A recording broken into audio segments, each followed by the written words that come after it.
Hello and welcome to the show. Today we are talking about the Battle of Yorktown, and with us we have Francois Joseph Paul de Grasse. Hello, welcome. How are you? I'm good. How are you? I'm good.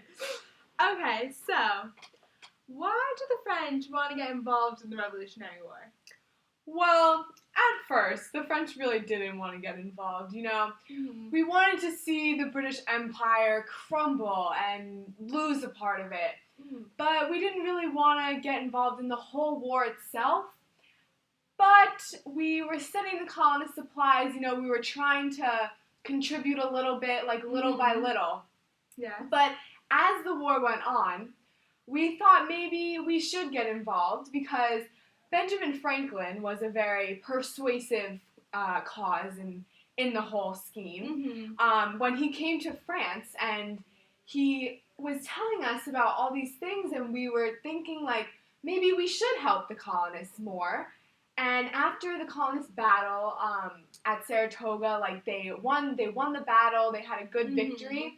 We really just thought we really should help them, and we decided like we really just needed to help more. Yes, and good thing you did. I know. So, what was your plan, like, going into the Battle of Yorktown? Because, as we all know, it was, like, such a crucial battle since it was, like, the last large-scale battle before the end of the war. Like, what was your plan going into it? What were you thinking? Well, we were thinking that my French fleet would sail to Chesapeake Bay and the York River in that area and meet up with Washington and Rochambeau and his troops so that we could help them in the overall war and the battle. Okay. Sounds like a good plan. And then what was on your ship that made you, that put you ahead of the British? Like, was there anything that put you ahead, or? Well, in the making of the British ships, we knew that their ships were stronger than ours in the materials that they were made out of. But we had 500 more cannons on our ships. In this particular battle? Yeah, in this battle, we had 500 more cannons, I believe, than the British, and it allowed us to take the upper hand, and kind of sink and, set their ships on fire quicker than they could on ours. Oh, interesting. So, large battle at the sea. Yeah. Okay, so how did you contribute to ending the war? Like, this large battle? Well, when we got to the Chesapeake Bay, we thought we needed to get there before Clinton could send his reinforcements to Cornwallis because Cornwallis was really depending on those reinforcements. Oh yes, that was crucial that we cut off the reinforcements. So once we cut off the reinforcements, it was easy for Washington and Rochambeau because they had an easy defeat with Cornwallis because since Cornwallis wasn't getting the help that he thought he would get, and he was kind of caught off guard because, he was depending on the reinforcements, and when they didn't come, he was like, it was hard for him. He was so frazzled. So it was easy once we secured the Chesapeake Bay and allowed the reinforcements not to get to Cornwallis, and also caught Cornwallis between land and sea, where he couldn't escape. So it was easy for Washington and Rochambeau's troops to easily defeat him. So while you're fighting at sea, they're fighting on land, and he has no choice but to surrender. He had to surrender. He had nowhere to go. Alright, well, thank you for your time. Thank you for having me. Goodbye now. And now we have a special treat. We're going to hear from the opposing side, the British, and Cornwallis is going to talk about it. So welcome, Cornwallis. Hello. I just have a few questions for you about your unfortunate battle at Yorktown. Why did you go to Yorktown?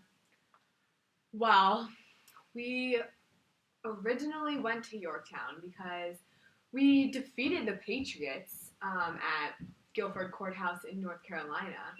Good defeat, I have to say. But once we defeated them, we had to leave because we lost a lot of men, which I wasn't planning on. And we went to Wilmington, North Carolina to get supplies, build ourselves up again. Yeah.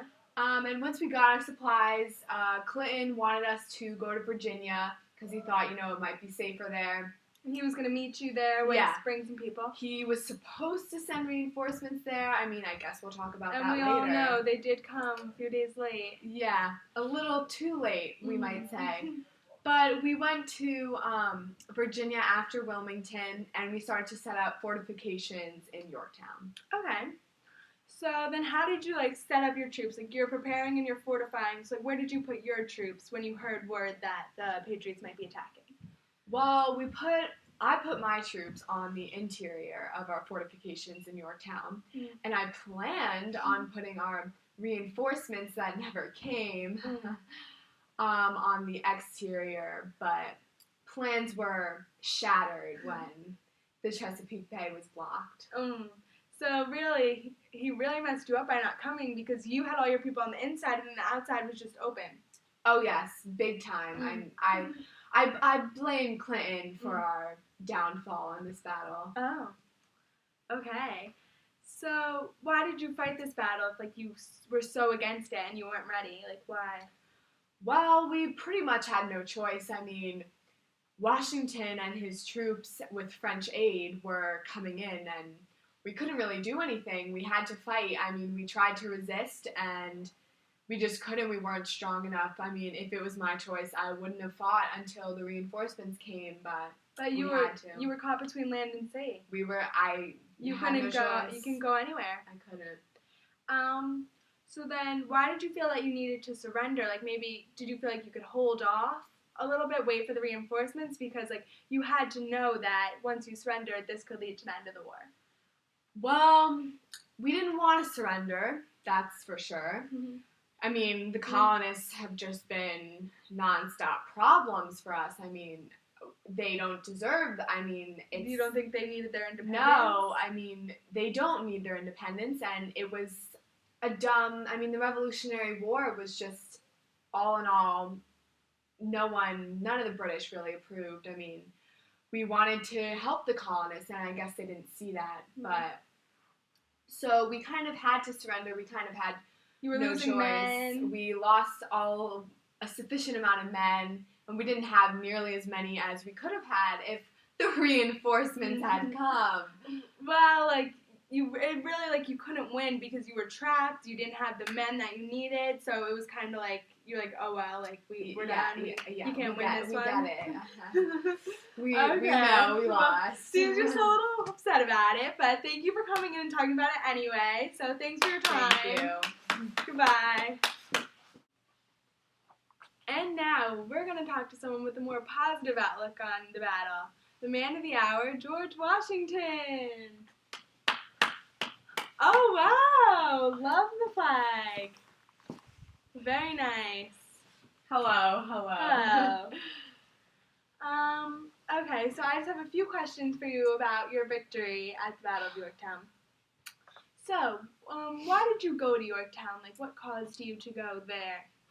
Well, we originally had a plan to go to Yorktown because we saw that the British were weak and they had just lost a lot of men.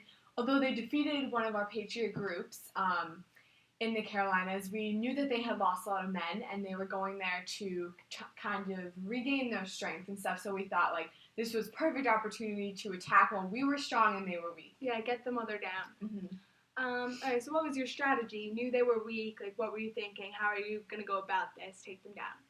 So our strategy was to have de Grasse bring the French fleet, bring his fleet to the Chesapeake Bay and the York River, and kind of come that way with us as my troops and with the help of Rochambeau's troops.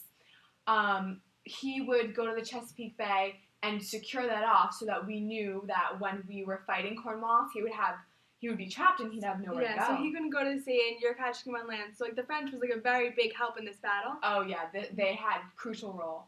So good thing you had them because before they were a little iffy whether they're going to join the war, but good thing they did because they were a major role. So what were your hopes for the outcome of the battle? Because you knew they were weak. What were you thinking was going to go down here? Well, we'd hoped that we would defeat the British, and we were confident because we knew they were weak, so we could take them down. So overall, we were confident, and we knew that we had like a good chance. Okay. So then, like, how did it feel when they surrendered? Like, and like, what was that feeling? Like, how can you describe that? Well, when they finally surrendered, we were like we weren't immediately certain that, like we'd automatically get our independence. Because they still did have some ports, like the ports of Savannah, Charleston, Wilmington, and New York. So did that worry you a little bit? We were worried about that because, I mean, if we really wanted our independence, we can't have them having control over some of our parts. So we were kind of iffy about it. We weren't getting too excited about having independence because we wanted to make sure we weren't certain yet. So we had to still go through a few little skirmishes, but thankfully the battle at Yorktown was the last large-scale battle. So yeah, those ports didn't really end up being a problem, but like you never did know, like maybe it would turn into a big problem and you wouldn't have gotten your independence. Then where would we be now? I know. All right, so good for you. You really pulled in. It was a great win, so we're very happy. All right, well, thank you for your time. I know you're very busy. Thank you. Yes. Goodbye. That's all we have for today, so thank you for watching, and I hope you learned about the Battle of Yorktown. Bye-bye.